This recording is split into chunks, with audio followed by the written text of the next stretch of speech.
Quickly capture the notes on your presentation screen using the Screen Capture feature. Tap the Screen Capture button or tap the Tools button and select Screen Capture.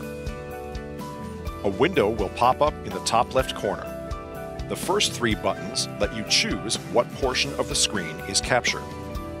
The left button captures the entire screen. The middle one selects a section of the screen that you specify.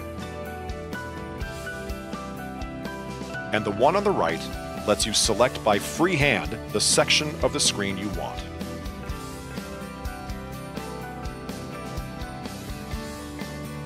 The bullet menu lets you choose what to do with the screen capture.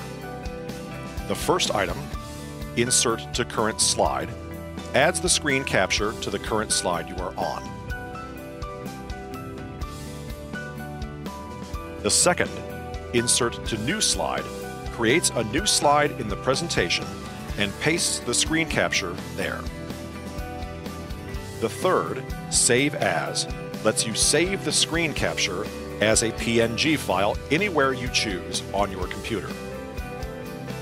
And the final item, Save to Default Path, saves the screen capture as a PNG file to a previously selected place on your computer.